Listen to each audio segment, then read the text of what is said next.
شما برنامه خبری رادیو آزادی رو مستقیما تماشا دارید. شعله گلخوجه هستم در خدمت شما و نخست میبینیم که امروز در برنامه کدام موضوعها رو داریم. فوجیه ماگنیتاگورسک ساکنان یک دهه در خطلان را به تشویش و اضطراب انداخت. با گذشت 3 روز از فرو رفتن بنا در این شهر شماره قربانیان تا رفت زیاد می شود. انا حالی هم تلویزیون دیگه تماشا می‌کنیم که مقصد هیچی نیافتن چی نکن، همیشه مردم از سرازیمه و تشویش کشتن در قشلو دیگه گپای سوزی حاضر غمی همون دارن مردم همه. از میدان سرخ به شعبه پلیس و چگونه صدها موجی را در شب سال نو از مرکز مسکو بازداشت نمودند. بگاهی روزی مهاجران درباره بازداشت عمومی در میدان سرخ خبر دادند. اصلا معلوم نیست که بازداشتی بیش از 600 نفر چه هدف داشت. و یگانه تاکسی زنانه در شهر دوشنبه مسئولان این خدمات میگن مشتریان لیدی تاکسی از حساب بانوان و کودکان زیادند. مقامات تاجیکستان انتقال هرچی زودتر جسد رجب مویسوی و 3 کودک او را به شهر دوشنبه بررسی دارند. در ماگنیتاگورسک 3 روز جسد این 4 نفر در زیر بینای فرو رفته قرار داشتند، ولی پیوندان این 4 نفر تا به آخر امید داشتند که آنها را زنده از زیر این بنا به بیرون میبرند. اما اکنون آنها مجبور هستند که تابوت آنها را در وطن پیشواز بگیرند.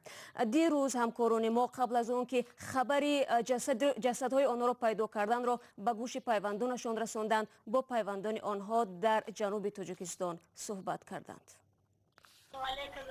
شما سازه نغزه تنجه هیچ گپ خبر است؟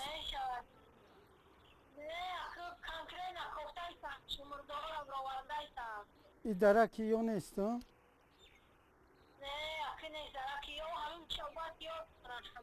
مردم این دهه 7000 کیلومتر دور از شهر ماگنیتاگورسک روسیه منتظر خبری درباره یک مادر و 3 کودک تاجیک هستند.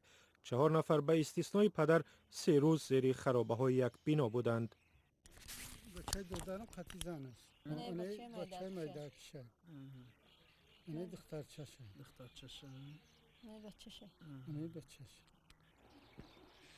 مصیبت اویله الفتوف ساکن دهه ملیک گیف در ناحیه کوشانیان تمام دهه را به تشویش و اضطراب انداخته است. قشلاق ما 570 خوجگی هست. همه خوجگی ها همش درکدار شدن ای حادثه، همه غمگین دغم دایم دم تا تلویزیون که چی میشود کی میشود.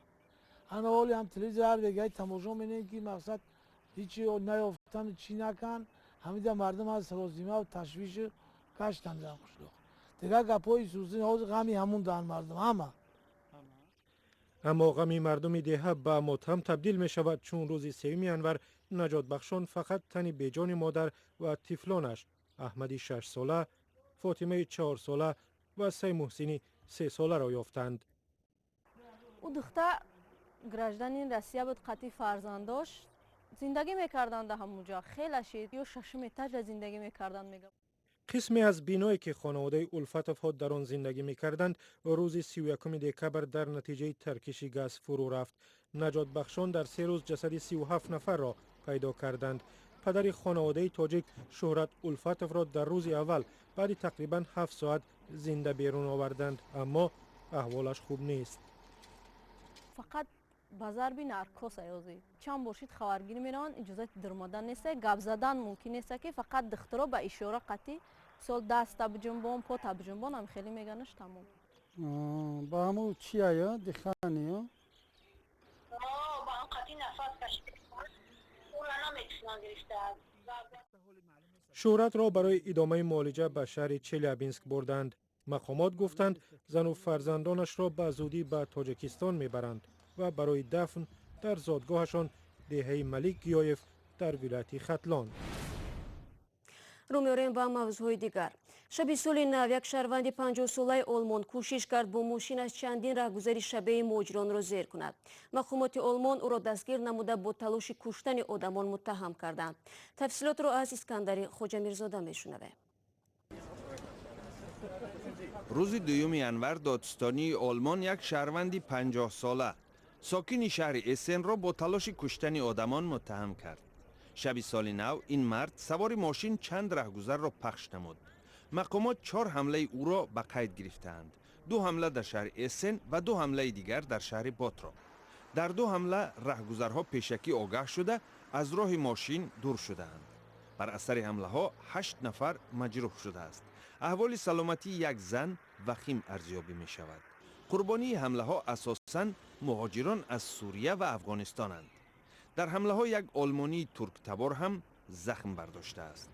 مقامداران آلمانی میگویند مسئول حمله میخواست با ماشینش هرچی بیشتر افرادی مانند به مهاجران را پخش کند. طبق اطلاع پیشکی بازداشت شده مشکلی روانی دارد. او در گذشته کدام عمل جنایی صادر نکرده است. ظاهراً مسئول حمله به مهاجران در آلمان جزای خود را میگیرد، اما در روسیه عاملان سرگردانی صدها مهاجر در شب سال نو همانا به کار خود ادامه خواهند داد. شب 31 مارد کارمندان میلیسا میدان سرخ مسکو را از مهاجران به قبل تازه کرده آنها را به شعبه های پلیس بردند. بازداشت شده ها را بعد استاندن جریمه آزاد نمودند، ولی طوری به نظر می رسد تلاش ناکام استقبال سال نو در میدان مرکزی تا دیر باز در یادهایشان باقی خواهد ماند. کایمرسیاتو گزارش می‌دهد. از روی حساب حامیان حقوق بیش از 600 مهاجر سال نو را در شعبه های پلیسی شهر مسکو پیشواز گرفتند. آدم‌ها را در میدان سرخ دستگیر و به ماشین بار کرده به شعبه های گوناگونی واقع در کناره های شهر بردند. کریم جان یارو فعال جامعه شهروندی به واسطه شاهد این بازداشت ها بود. Ближе к вечеру уже начали поступать сигналы от мигрантов разных о том, что начали массово задерживать мигрантов на Красной площади. بگاهی روزی مهاجران درباره بازداشت عمومی در میدان سرخ خبر دادند. اصلا معلوم نیست که بازداشت بیش از 600 نفر چه هدف داشت. اگر مقصدشان معین کردن افرادی به حجت بود و یا حتی اگر از لحاظ مالیوی نیز بگیریم نتیجه این عملیات به صفر برابر Людей без بود. документов или что, можно считать, что эта операция с точки зрения даже финансовых расходов это нулевая. نه تنها مهاجران بازداشت شده بلکه حامیان حقوق نیز نتوانستند سال نو را با شادی و شکوه استقبال گیرند. آنها شبی دراز با شعبه های پلیس در تماس بودند. جناب کوزنیتسوف، آدمان را به نزدتان آوردند؟ فعلا در نزد من کسی نیست. این دروغ است. من بار دیگر میگویم به بخش نوبتداری کسی را نآوردند. جناب کوزنیتسوف، پس این 52 نفر را به کجا بردند؟ این مقدار آدمان را نه خودشان و نه حجت‌هایشان را به من نآوردند. عجیب است. همه آنها را به اتوبوس بار کرده به شعبه شما بردند. اکثریت بازداشت شده ها را به قانون ویرانکنی مأموری، میده افواشی و استفاده الفاظ قبیح در جایهای جمعیتی متهم کردند. قانونگذاری برای چنین کردار تا 500 روبل روسی جریمه مقرر کرده است. مبلغ تعیین شده چندان زیاد نیست، ولی اگر مهاجر را 2 بار جریمه کنند دفعه سوم برای 3 سال از حق وارد شدن به روسیه محروم می شود. اگر شخص یک حقوق ویرانکنی داشت و بعد آن باز جریمه شد او برای 3 سال ممنوع الورود می شود. احتمالاً این گونه فرمان از بالا شده است، زیرا یکم اینکه بازداشت‌ها به طور عمومی صورت نمی گرفتند و بعداً طبق قاعده آنها را باید به نزدیکترین شعبه های پلیس می بردند، نه به کناره های شهر. یقین است که نمیخواستند یک گروه معین آدمان به میدان سرخ راه یابند. برای معین نمودن سبب اصلی بازداشت عمومی مهاجران در شب سال نو به بخش نوبتداری شعبه پلیسی براتییو زنگ زدیم، زیرا تعداد از دستگیر شده ها را به همین شعبه انتقال دادند. پاسخ به سؤال ما چنین بود: این آدمان برای چی دستگیر شدند؟ ما چنین معلومات نداریم. اما به نزد شما مهاجران را آوردند. من نمیدونم، به خدمات مطبوعاتی زنگ زنید، به شما میفهمانند. حامیان حقوق میگویند بازداشت مهاجران در شب سال نو تجربه نو نیست، اما به طور عمومی دستگیر نمودن آنها و به اصطلاح پاک کردن میدان سرخ از مهاجران سابقه نداشته است. به فرق از بعضی مهاجران در روسیه، اکثریت ساکنان در تاجیکستان سال کهنه را در حلقه خانواده و گرد دسترخوان عیدانه گسیل کردند. هرچند آنهایی نیز هستند که این جشن را برای خود بیگانه می‌حسابند، ولی باز هم بیشتر مردم سال نو را چون بخش مهمی حیات خصوصی و فرهنگی خود تجلیل می‌کنند.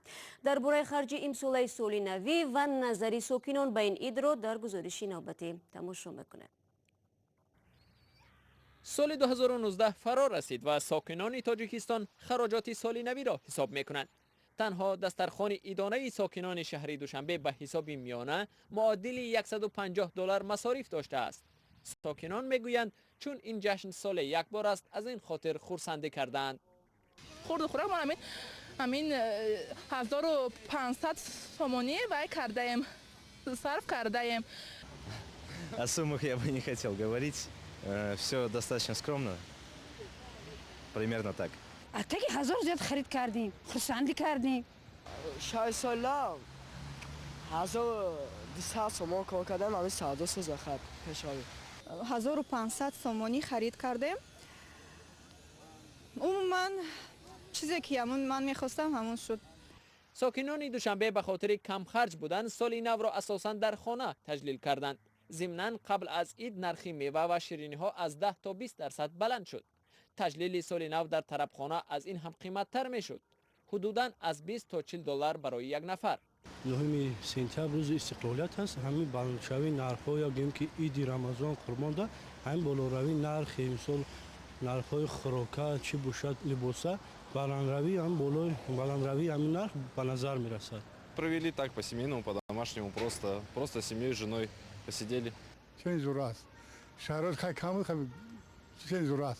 Фардандо чӣ монда рӯшидан. در تاجیکستان نه همه سال نو را جشن میگیرند. بعضی‌ها آن را همچون جشن نصرانی ها نام میبرند و برای دین اسلام بیگانه میدانند. تعداد دیگر نوروز را سال نو تاجیکان میحسابند. فرهنگ ملت ما به فکر من قدر نزدیک نیست، چون که این با ما چون که سال نو این در جشن نوروزی موافق میاد نسبت سال نو این با ما نزدیکتر است و این جشن ملی با ما همچون نوروز و ساده و مهربان به حساب میرود. این سال نو با ما جشن ملی به حساب نمیرود. نه خیلی نکردیم واسیگا. چرا نکردیم؟ فرهنگ دسترخوان کداگ نیستیم. آبشون نکردیم ممکن نیست. برای سال نو تئوری نمیبینیم ما راست دیگه. برای چی؟ من نمیدونم هیچ وقت نمیکنیم این انانایمون نیست. شاید برای این باشه دیگه با خرسندی مردم شریکیم. مسلمانی ده وای نوروزی ده مسلمانی ده. حق دولتیش سال نوی.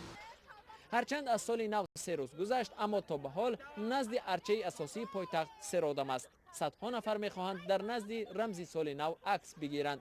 ارچه اساسی تا میانه های ماه ینور در مرکز شهر دوشنبه می ایستد.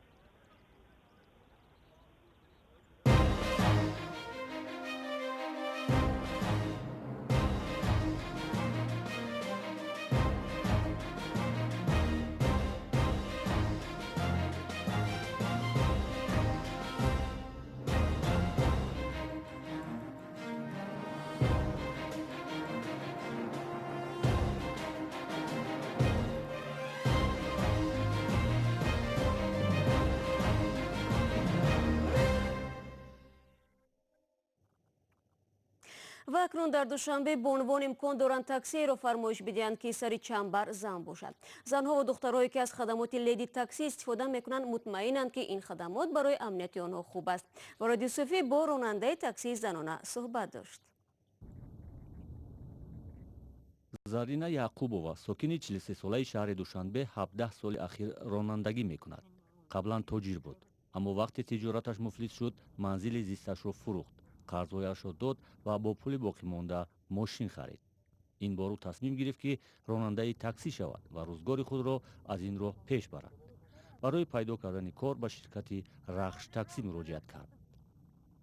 شرکت آمدن گفتن که اقاموکا کراس زنک افتادیم برای که ما بسیارتر предложение پیشنهاد شده است که مقصد زنکی و بانوی تاکسی ران گرید ما بسیار باید شده است. ما مقصد اگر نکلیکای بانو تاکسی ران رایم شما راضی هستید؟ مایل من پرابلم نیست. شکل مفصل در آزادی ویدیو میتوانید تماشا کنید. و این مطلب برنامه امروز را به پایان میبریم. اخباری از این بیشتر رو میتوانید در سامانه ما www.azadi.org و صفحه های ما در شبکه‌های اجتماعی تماشا کنید، بخونید و فردا من شما را در برنامه خبری منتظرم.